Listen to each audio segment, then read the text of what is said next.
Welcome back to Little White Book of Easter. It's April 28th. We have found a treasure. For nearly a century, the words of St. Louis de Montfort lay buried in the earth, literally. The French priest, remembered for his deep love of Mary, wrote True Devotion to the Blessed Virgin, a book that would one day inspire popes and saints. But in the years after his death, during the turmoil of the French Revolution, the manuscript nearly disappeared forever. To keep it safe, missionaries of the Company of Mary, the missionary religious congregation founded by Father Louis, turned to local farmers. They packed important papers into wooden chests and trunks and asked farmers to bury them underground. Among those hidden treasures was one of Father Louis's most influential works. Once the revolution was over in 1799, documents that survived were returned to the missionaries' library. In April 1842, the order's librarian, Father Arturo, found a manuscript in the library that caught his eye.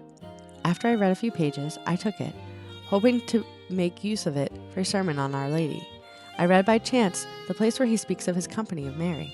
Father Arturo wrote, I recognized the style and thoughts of our venerable founder and his way of addressing his missionaries, and after that I had no doubt the manuscript was his. I took it to our superior, who identified the handwriting.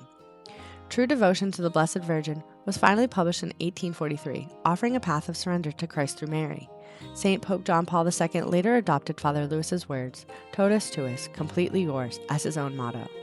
St. Louis de Montfort died on this day in 1716. He was canonized by Pope Pius XII in 1947.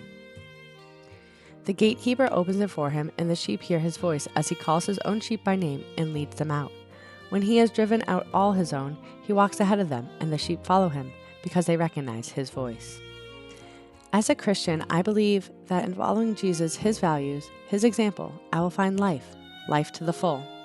But the example of Jesus, the values of Jesus, are not easy to live. I am a sinful person. I make mistakes. Sometimes my instincts are wrong. I need a shepherd. I need to be shepherded. I need the support, the correction, the challenge, the reminders of others in the Christian community, the teachings of the church, spiritual leaders, prayer, the scriptures. I can't do it alone.